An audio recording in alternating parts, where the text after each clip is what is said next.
అందరికీ నమస్కారం. నేను మీ ఆయుర్వేద డాక్టర్ చిట్టిపొట్ల మధుసూదన శర్మని. మనం ఈ వీడియోలో ఉల్లిపాయ ఔషధ గుణాలు అనేటువంటి చక్కటి ఆసక్తిదాయకమైనటువంటి అంశాన్ని గురించి తెలుసుకోబోతున్నాం. ఉల్లిపాయ దీన్నే కొన్ని ప్రాంతాల్లో నీరుల్లిగడ్డలు అనేటువంటి పేరుతోనూ, కొన్ని ప్రాంతాల్లో ఎర్రగడ్డలు అనేటువంటి పేరుతోనూ, కొన్ని ప్రాంతాలలో పెద్ద ఉల్లిగడ్డలు అనేటువంటి పేరుతోనూ ఈ విధంగా వివిధ ప్రాంతాల్లో వివిధ రకాల పేర్లతో పిలుస్తూ ఉంటారు. ప్యాజ్ అనేటువంటి పేరుతో కూడా పిలుస్తూ ఉంటారు అనమాట. అట్లే ఇంగ్లీష్లో ఆధునికంగా ఆనియన్ అనేటువంటి పేరుతో పిలుస్తుంటారు.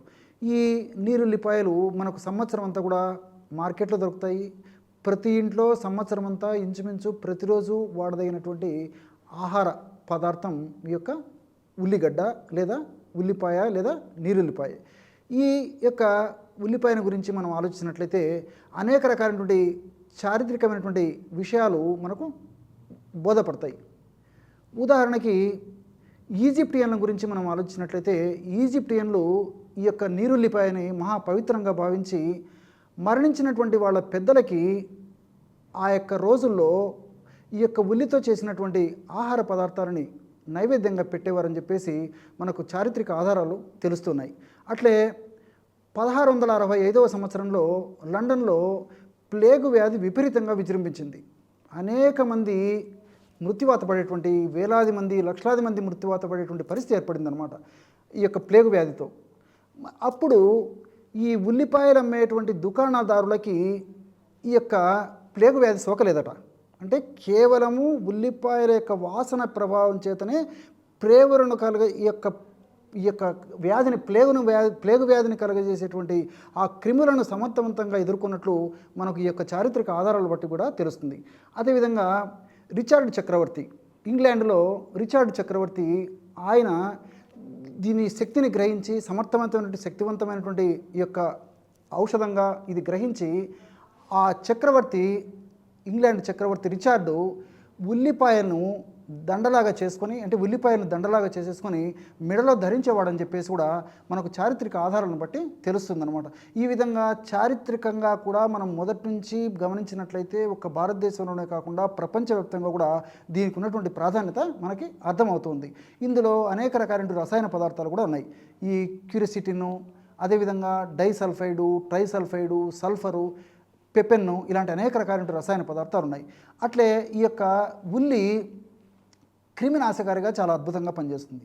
అదేవిధంగా క్యాన్సర్ నివారణగా, అంటే క్యాన్సర్ రాకుండా ఉండేందుకు, వచ్చిన తర్వాత త్వరగా తగ్గేందుకు కూడా ఈ యొక్క ఉల్లిపాయలు ఉన్నటువంటి వివిధ రకాలైన రసాయన పదార్థాలు ఉపయోగపడతాయి. వీటితో పాటు హెచ్ పైలోరీ అనేటువంటి క్రిమిని సమర్థవంతంగా నిర్మూలించగలిగినట్లు పరిశోధనలు కూడా తెలియజేస్తున్నాయి. చాలామంది గ్యాస్ట్రిక్ ట్రబుల్ సమస్యతో బాధపడుతుంటారు. ఈ సమస్యతో బాధపడుతున్నప్పుడు వైద్యుల వద్దకు వెళ్ళినప్పుడు వాళ్ళు వివిధ రకాలైనటువంటి పరీక్షల్లో భాగంగా పరీక్షలు చేసేసి హెచ్ పైలోరీ అనేటువంటి సూక్ష్మక్రిమి, జీర్ణ వ్యవస్థలో ఉన్నటువంటి సూక్ష్మక్రిమి వల్ల ఈ యొక్క సమస్య వస్తుందని చెప్పేసి చెప్తుంటారు అనమాట. ఈ యొక్క సమస్య వల్ల ప్రేగుల్లో అల్సర్స్, అంటే పుళ్ళు తయారైనటువంటి పరిస్థితి కూడా ఏర్పడుతూ ఉంటుంది. గ్యాస్ట్రిక్ అల్సర్స్ అనేటువంటి పేరుతో కూడా పిలుస్తుంటారు అనమాట. ఈ హెచ్ పైలోరీ అనేటువంటి క్రిమిని సమర్థవంతంగా నిర్మూలించేటువంటి శక్తి ఈ ఉల్లిపాయలో ఉన్నట్లు పరిశోధనల ద్వారా కూడా తెలిసిందనమాట. ఇలా వివిధ రకాలైనటువంటి ఈ యొక్క వ్యాధుల్లో కూడా, అంటే వివిధ రకాలైనటువంటి అనారోగ్య పరిస్థితుల్లో కూడా ఉల్లి సమర్థవంతంగా ప్రభావవంతంగా పనిచేసేట్టు మనకి బోధపడుతూ ఉంది. వైద్యపరంగా అంటే మనకై మనం తయారు చేసుకోగా అనేక రకాలైనటువంటి ఔషధాలు వివిధ రకాలైనటువంటి మనం ఎదుర్కొనేటువంటి వ్యాధుల్లో ఉపయోగపడతాయి. ఉదాహరణకి బరువు పెరిగేందుకు చాలా సింపుల్ చిట్కా బరువు తగ్గేందుకు చాలా సింపుల్ చిట్కా ఈ ఉల్లిపాయతో ఉందన్నమాట. మరి చాలామంది ఆహారం బాగానే తీసుకుంటుంటారు, సమర్థవంతమైనటువంటి ఒక పోషకభరితమైనటువంటి ఆహారం తీసుకుంటుంటారు, అన్ని రకాలుగా నియమాలు పాటించినప్పటికీ వెయిట్ పెరగకపోయేటువంటి పరిస్థితి ఏర్పడుతుంటే, కొంతమందికి వివిధ రకాలైనటువంటి అనారోగ్య రీత్యా వెయిట్ పెరిగేటువంటి పరిస్థితి ఏర్పడదు. అంటే ఆ వయస్సుకి ఆ ఎత్తుకి తగినంత బరువు లేకుండా ఉండేసి చాలా ఇబ్బంది పడేటువంటి పరిస్థితి కూడా ఉంటుందన్నమాట. మరి ఇలాంటి వాళ్ళు కేవలము ఉల్లిపాయ ముక్కలు, బెల్లము ఈ రెండూ కలిపి తీసుకోవడం వల్ల వివిధ రకాలైన రసాయన మార్పులు దేహంలో జరిగి ఫ్యాటు, అదేవిధంగా కండరాలు పెరిగేందుకు ఈ యొక్క ఔషధాలు ఉపయోగపడతాయి. ఉదాహరణకి ఒక 20 నుంచి 25 గ్రాములు లేదా మ్యాక్సిమం 30 గ్రాములు నీరుల్లిపాయ ముక్కలు తీసుకొని అందులో 1 నుంచి 2 టీ స్పూన్లు బెల్లం కలిపేసేసి ఆ యొక్క పదార్థాన్ని రోజు సేవిస్తుండాలన్నమాట. ఈ విధంగా క్రమం తప్పకుండా సేవించడం వల్ల బరువు పెరిగేందుకు ఈ యొక్క నీరుల్లిపాయ బెల్లము కలిపి తయారు చేసుకున్నటువంటి ఔషధం ఉపయోగపడుతుంది. అట్లే ఆస్తమా, ఉబ్బస వ్యాధి, ఈ ఉబ్బస వ్యాధితో కూడా చాలామంది ఇబ్బంది పడేటువంటి పరిస్థితి ఏర్పడుతుంటుందన్నమాట. మరి ఈ ఉబ్బస వ్యాధిగ్రస్తులు నేను చెప్పినటువంటి ఈ యొక్క ఔషధాన్ని వాడుకోవడం వల్ల క్షణికంలో అంటే చిటిక వేసినటువంటి పద్ధతిలో అంత త్వరగా సమర్థవంతంగా శీఘ్రంగా వెంటనే ఇప్పుడు మనం చెప్పుకోబోయేటువంటి ఔషధంలో ఉన్నటువంటి ఔషధ గుణాలు సమర్థవంతంగా పనిచేసి శ్వాసనాళాలు విప్పారేసేసి బాగా శ్వాస పీల్చుకునేటువంటి పరిస్థితి ఏర్పడి ఆ ఉబ్బస సమస్య నుంచి బయటపడేందుకు కూడా అవకాశం ఏర్పడుతుంది. మరి ఔషధాన్ని ఎలా తయారు చేసుకోవాలంటే 10 ml నీరుల్లి రసం తీసుకోండి. అంటే 10 ml అంటే 2 టీ స్పూన్లు. అదేవిధంగా 1 టీ స్పూను తేనె తీసుకోవాలి. 1 టీ స్పూను లేకపోతే 2 టీ స్పూన్ల వరకు కూడా తేనె తీసుకోవచ్చు. 1 టీ స్పూను అల్లపు రసం. కాబట్టి 2 టీ స్పూన్లు నీరుల్లి రసము, 1 లేదా 2 టీ స్పూన్లు తేనె, 1 టీ స్పూను అల్లపు రసం. ఈ 3 పదార్థాలు కలిపేసేసి ఒక్క ప్రమాణంగా తీసుకోవాలి. అంటే 1 డోసుగా తీసుకోవాలి. ఈ విధంగా సమస్య తీవ్రంగా ఉంటే రోజు 3 సార్లు తీసుకోవచ్చు. లేకపోతే సమస్య కొద్దిగా ఉంటే రోజు ఉదయం ఒక్కసారి, రాత్రి ఒక్కసారి తీసుకున్నప్పటికీ చాలా సమర్థవంతమైన ఫలితాలు కలిగేటువంటి పరిస్థితి ఏర్పడుతుంది.